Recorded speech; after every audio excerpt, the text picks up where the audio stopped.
Good morning, good afternoon, good evening, wherever in the world you might be. I am Nicole BC, and you know everything.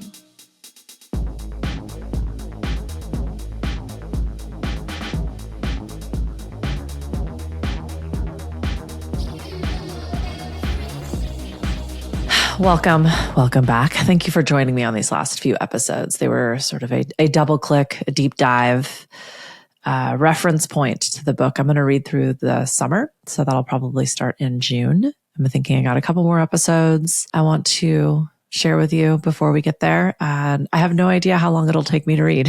So like most summers, it will be an experiment. I also don't think I'm going to go on camera for that because I'm going to be reading. So that's, I don't know, feels a little weird.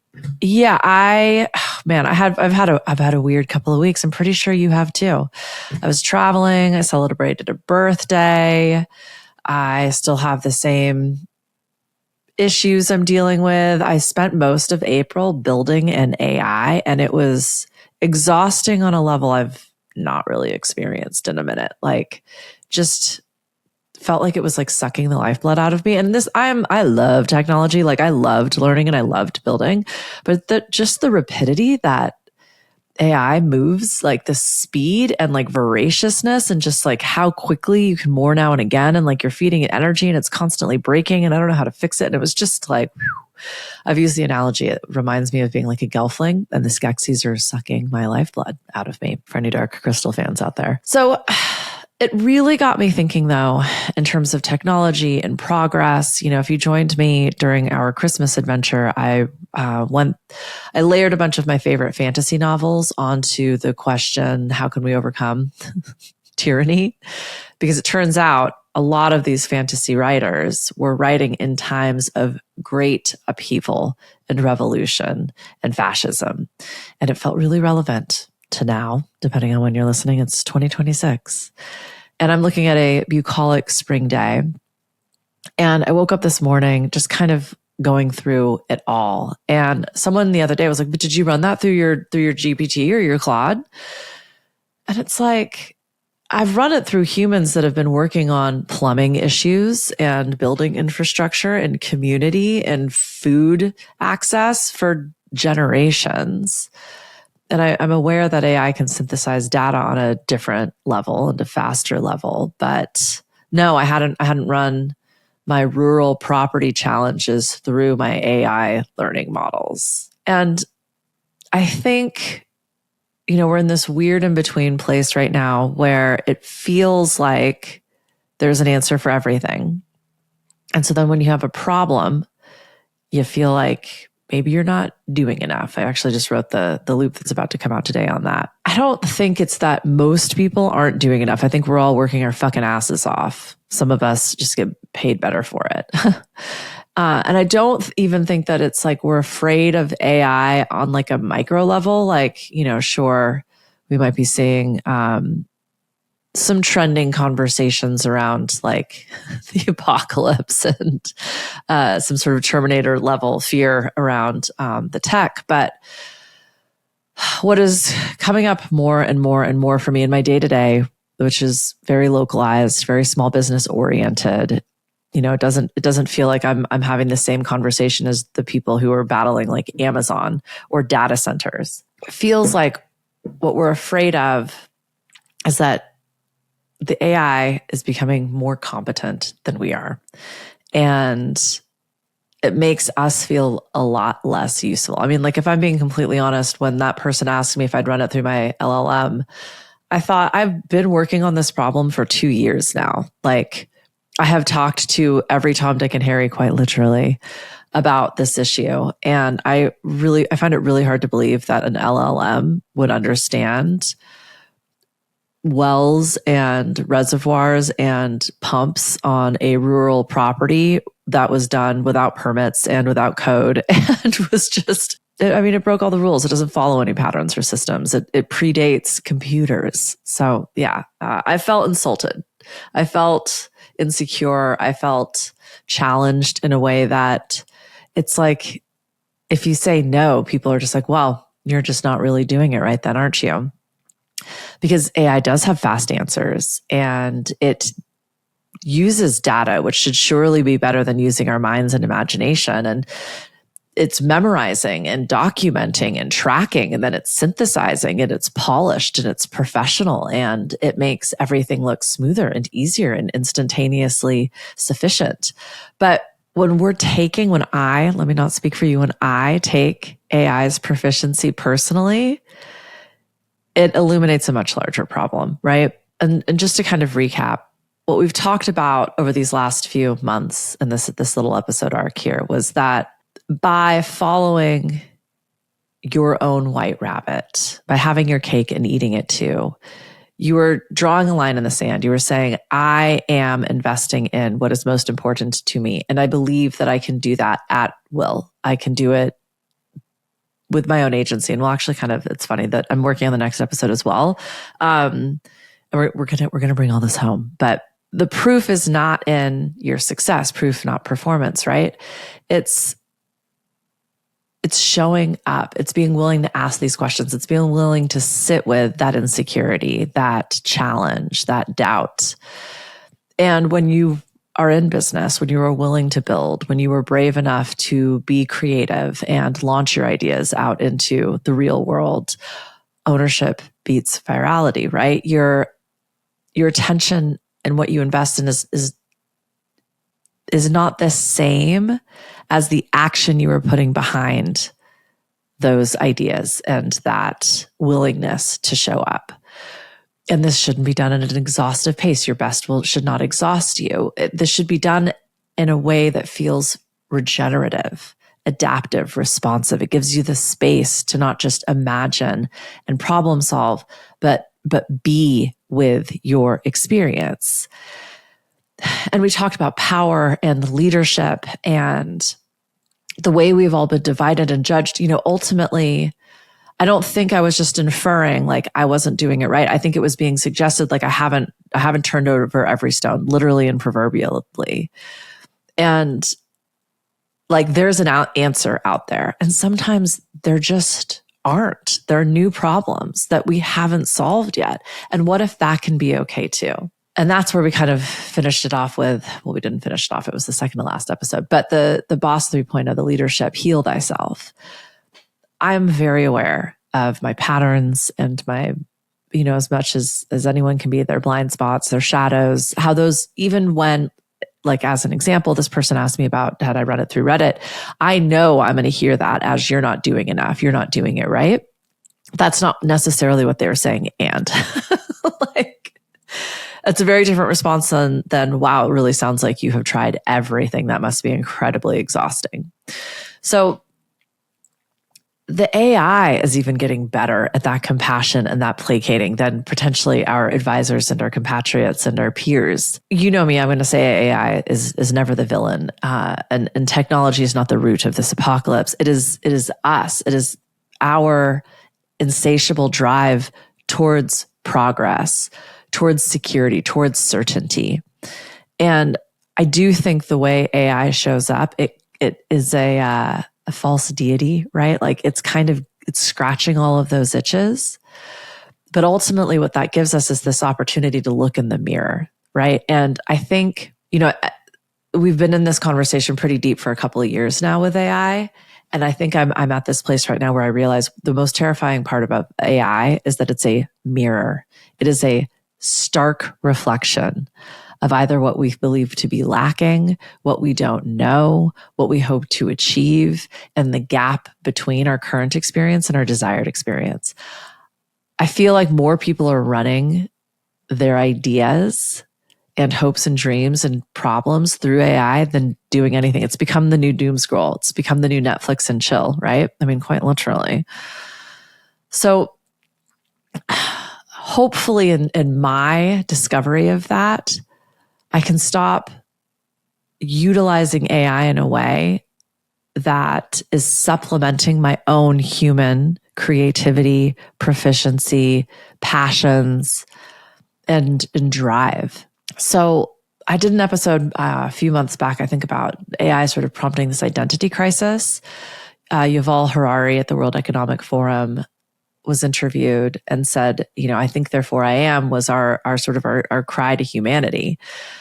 It was what differentiated us from all of the other beings on this earth that, quite frankly, are better at a lot of things than we are.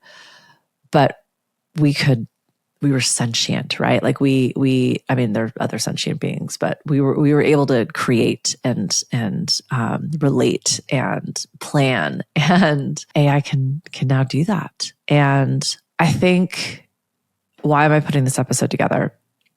When I realized AI is a mirror and it is showing us all of the things both we think we want to see and or we don't want to see, and that is what's terrifying us, I go back to this idea that the reason it's a problem is our obedience. The amount of people just giving me AI slop and suggesting that that's their output and their work is staggering. And if we continue to over rely on any tool, we will weaken to the point where we atrophy that muscle. And that's what's so scary. Obedience is how we were trained to be useful within a system that intrinsically devalues us.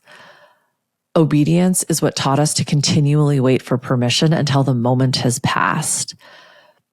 Obedience is what convinced us that being organized was more important than being original. Obedience tricked us into believing that compliance is professional and proper. If we're just following the next trend off the cliff, we are in trouble, and that is scary.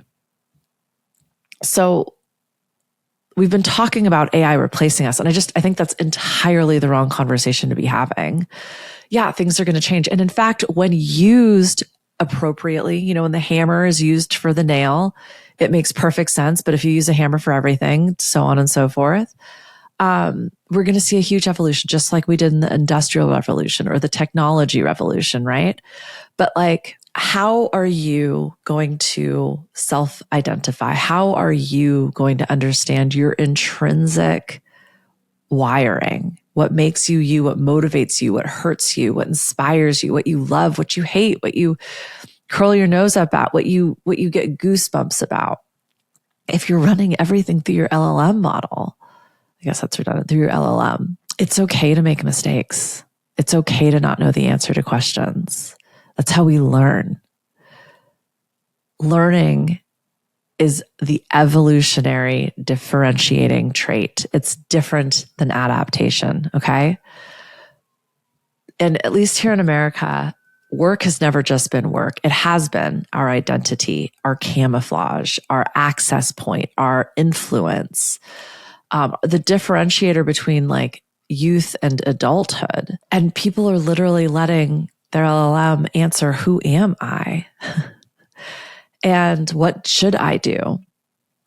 And again, these questions has never been about output or work. These are all much deeper existential explorations.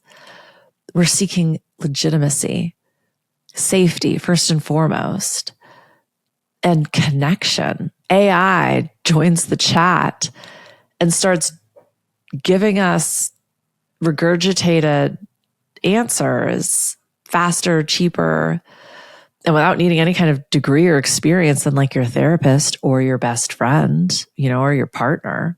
And so we're not just dealing with change on a societal, global, political, economic level, no big deal. We're not just dealing with change in our workplace and our workflow and our work. We are experiencing an identity rupture. And that's why it feels so emotional, because we're having to stare in the mirror of this all day, every day, and in every space we find ourselves in. Well, not every. I've been finding myself in the woods a lot recently, and there's no AI there yet. The danger is not that we're teaching AI how to act like us. The danger is that we are starting to act like AI. We're starting to act like the machines. And we've been here, done that, bought the t-shirt, lost the pension plan. The industrial era bargain was get a job for money, for access, for security. But it taught us this sense of obedience, be on time, be consistent, be manageable, be measurable. Don't speak up. Don't have problems. Don't share your shit at work. Like, color inside the lines. Innovation is risky and expensive. And we're just doing that over and over and over again. This is what the book is really all about. Like, how did we get here, and how do we keep replicating the same thing over and over again? It's because the programming runs so deep. And as someone who's like out here trying to do it differently, trying to prove the model wrong, it's incredibly challenging on every single level. There's so little room for not knowing an answer and for making mistakes these days. We've been convinced about how our identity directly translates to our reliability. Can we show up? Can we get it done consistently? And I know I pride myself on the answers to those questions. Yes, yes, and yes. Procedural usefulness, task execution, responsiveness. It's all just polished compliance. And yeah, the machines are going to be much better at that than us. And I have to ask myself regularly, why does this feel so acute for me? And perhaps I don't witness that as much in anybody else. Am I investing my time and energy into the wrong explorations? Am I leading and operating from fear? You know, this dive has become deeply personal. And the next episode, I'm going to kind of bring it back to the old school and really freeball it in terms of like, why has it started to feel so impossible to just be? But here's my take. Myself included, but those of us that are most threatened by AI are those of us whose value was tied to how hard they could work, how much everybody noticed how hard they worked, the rules they were able to follow, their ability to be good at their work, and being the person that was able to juggle it all. Like, I can get the job done and stay calm and be creative and be a support network for my friends and family and be influential and impactful in my community and be ethical, spiritual, like relatable, all of the things. And this identity is being desecrated by AI, which gives us this place to rediscover our own roots and to redevelop our own pride. And to recognize that it is okay to just be who you are, imperfect, uncertain, fallible. And I wonder sometimes if in really owning that, will we discover everything that we're seeking? And believe me, I am in deep inquiry of that right now. But I know as an owner, we have to carry a certain level of leadership and certainty. I think that is part of the bargain when you ask people to work with you and work for you. Let's just be real about that. There is an exchange, and it goes beyond just monetary. So many of us, I think those of us listening to this, me personally for sure, like to think that we've unplugged from the matrix, right? We're somehow morally or intellectually or spiritually superior because we're doing things our own way. And if you've had any conversation with me in person, you'll know I always say the jury is out. I continue to remind people as I start new projects and I start building with new people and I attempt to launch new things and I start to create and I write and I put myself out there, like, this could all end in flames. Like, it continues to befuddle me. And just when I think I have rounded a corner, I see an even bigger mountain, right? And AI 100% exposes that too. Like, April was a dark month because I spent so much time in front of a computer, but I became aware of how much work could be outputted utilizing these tools, really getting into AI workspaces and AI agents and leveraging the technology for what it's intended for. But it just creates 1,000 times more work, and you can't not do it from behind a computer. I mean, I suppose you could have your phone. I did train some of these models to work pretty well through like a voice message, but is that sovereignty? That feels like everything I was trying to escape in corporate and sort of big business, if you will. And now I can do it all by myself. So yeah, AI is a mirror. And like, despite the fact that it eliminated about 60% of my admin work, it didn't feel like relief. It felt like panic. And the AI can't do the emotional work. It can, provide me with contextualizing and some lazy processing. And believe me, like, I am so excited about what that tech can do and how it can support business. And especially people who have been very adverse to technology, because you can make it so simple. But like, again, when I look in that mirror, what did I like about it? I liked being on the cutting edge. I liked feeling important. I liked feeling like I had tapped into something that made me necessary. I felt virtuous, like I'm doing this not from the technocrats, but from the anarchists' purview. And like, that mirror is just exposing the stories I would really love to tell myself and the reality that is quite stark. It doesn't matter how productive and even how creative I can be using the tools. If I'm sitting behind a computer 7 days a week for 12 hours a day, it is sucking the lifeblood from me. So as I peel back these layers, right, what I continually go back to since day one on this podcast is values. What are your values? And how can you use this new tool to allow you to live a life that infuses your values into everything that you do? And it's through that process that we rediscover our value, or we redefine our value using this technology.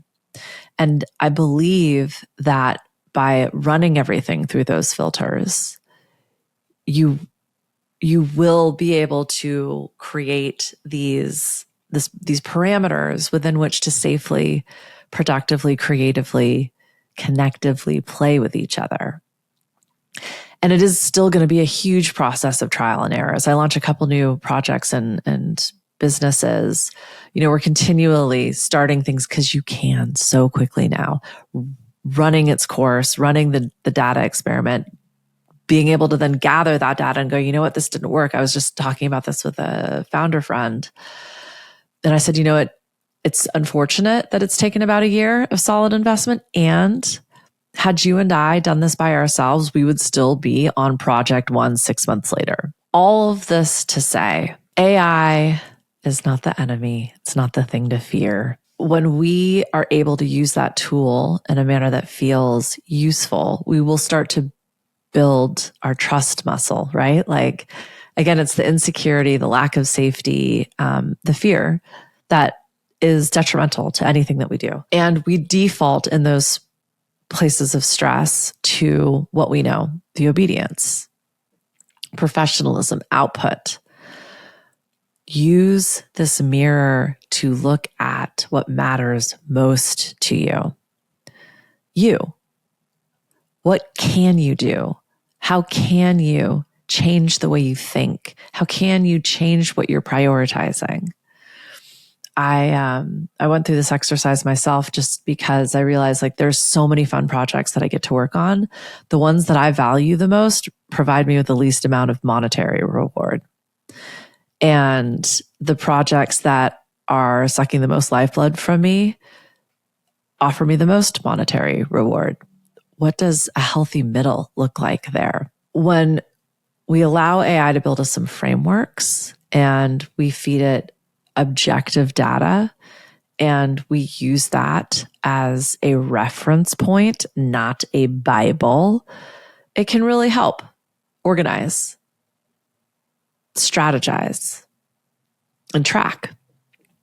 But it is not your advisor. It does not think for you. It is not your writer or your creator or your creative. So my first and probably only tactile takeaway for this particular episode is what that mirror is exposing, what it's showing you is where you lack trust.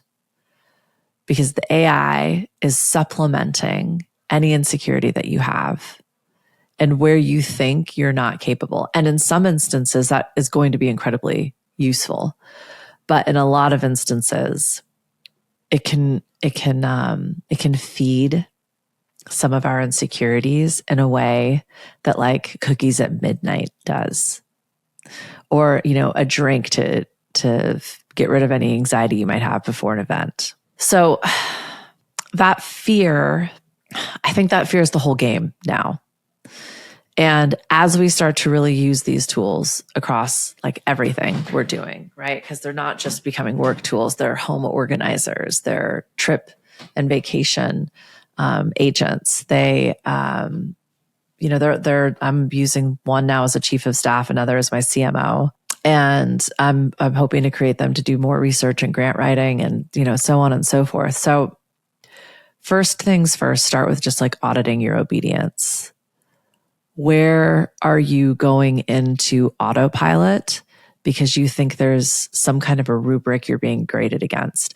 I mean, in my like meditations and contemplations in the morning, I am not only comparing myself to people who are completely unrelated to my experience, but to previous versions of myself that were able to X, Y, and Z.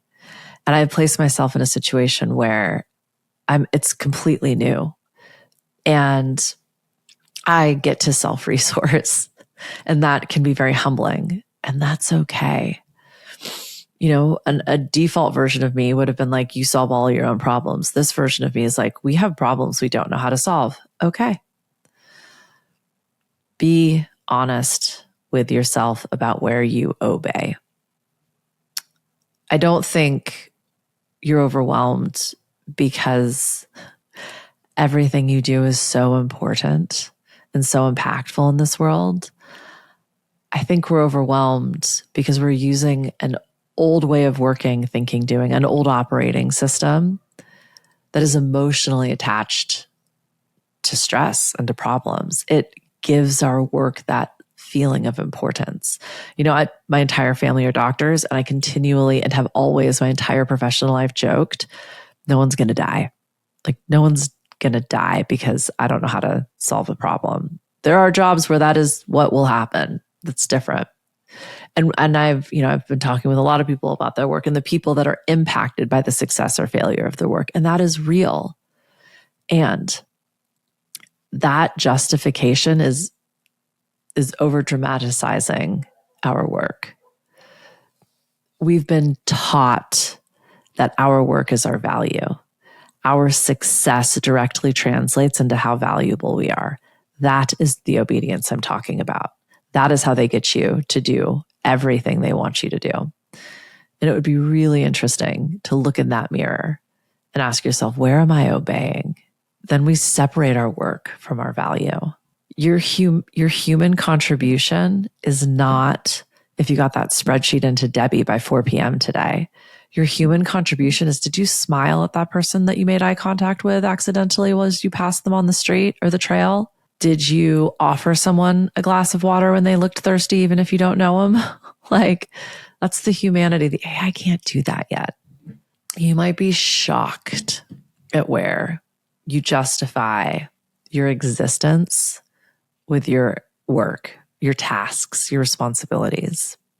So many of those tasks can be helped with AI, but the humanity, the discernment, the passion, the trust, the repair, the relationship repair, that's all you. Don't give that away, please. Notice where this does start to get emotional, because, and as much as like ease and efficiency sound ideal, we love a little bit of martyrdom. We love a little bit of overfunctioning. Like, the only I can do this fantasy, does that give us purpose and meaning and motivation? Something I'm going to talk about in the next episode as well. And that's, again, where AI is really stepping in and go, hold my beer.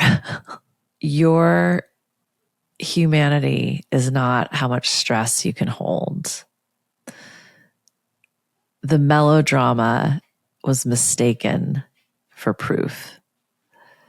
And life gets, I was going to say beingful. That's really cheesy, but That's the challenge with just being, is that's it. And most of us are wildly uncomfortable, like excruciatingly. It's painful to simply be with all of it.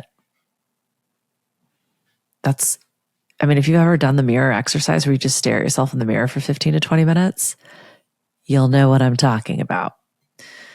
And quite frankly, I think that's the best analogy for AI at this moment in time right now. So the best things you can probably do are flex your trust muscle, lean into judgment and discernment. And that's going to allow you to understand in this, what will be increasingly insane experience of just output and more, now again, faster, harder, knowing what's a priority, because there can only be one. There can only be one priority. How you tune into that is your trust, your judgment, your discernment, all of that. Like that's like one frequency that will allow you to tune into your priority. So you use AI to remove the resistance, the friction, the drag, so that you can be better at being you. And then you practice that. You practice what makes you creative, what makes you inspired, what makes you feel alive. And there will be parts of yourself that AI does replace. That's real grief. There are, I was, this is somewhat unrelated, but I was at a friend's house and their kids all like got up and I was like, oh, it's like the Saturday morning cartoons. And I realized they don't do that anymore. There's not even any like shared, it wasn't the Demon Hunters. I feel like that lasted, 3 months? And that was the biggest thing in the world. And it was over that quickly. Like, I feel real grief about that. That's not necessarily AI, but what feeds our algorithms is for sure. The old world is disappearing and has, generation over generation, epoch after epoch. And that's sad. It is. But what's coming next could be the most amazing experience humanity has ever witnessed. I prefer to lean into that vision than the, dystopian robot world. But it's important to recognize, like, yes, things are changing. Yes, you are changing. Yes, we're being tasked with a whole new playbook. But you get to be the gamer. And I actually think that's really exciting. So I'm kind of like spitballing on this one and the next one. As I ask these questions as well, as I go, what hasn't been talked about? What haven't I said already? What new ideas could I introduce into this insane atmosphere? And what I am grateful for is AI has allowed me to do things I hate doing, like editing. It gives me structure and frameworks, but it has exposed some of my deepest insecurities and some of my brightest blind spots. It's exposed where I use control and default tendencies to give myself a feeling of certainty. It has exposed where the people that I work with, the clients that I work with, the students that I guide, where it is truly transactional and there is an expectation in exchange for typically time, money, energy. And if that's not met, or realized, that's a problem. And it's not as utopian or fluid as I think the new waivers have suggested, because the AI is kind of giving us that distinct framework and schematic for how things are going to be moving forward. And it's exposed the difference between, I think, authorship and artistry. A lot of people are giving me ideas and whether it's through writing or visual arts or music, and it's a mashup that only AI could produce. And it's it's just an interesting time. It's exposed our concepts of ownership, of remuneration, of impact, and it's exposing our ultimate sense of safety. And all of that is brutal, but I think it's really good. Like, this is where all self-growth and development comes from. And this discernment is where our sovereignty is seated. So give yourself permission to be incompetent for a little while. That was part of an old system. And as you discover how to utilize this technology to amplify your life, it's probably going to feel like fake it till you make it. Like, just bring some awareness into that performance and where it's feeling forced, where it feels uncomfortable, and like, don't do that. Like, there's a million different ways you can be playing with this stuff. Use it in ways that support you, not supplement you. Does that make sense? Don't stop writing. Don't stop thinking. Don't stop talking to your people, please. Don't outsource your therapist for AI, because you can. Invest in the humanity around you by being human. Connect with it. And know that your value is limitless. It is priceless. And it is not tied to what you do. It is entirely comprised of how you value yourself and how you feel about yourself. Okay, that one got really heavy. I'm gonna roll right into another one here. I think I'm gonna call it radical being, even though that is like such an annoying term. But I'll see you in the next one. If this one resonated with you 100%, just play it through, baby.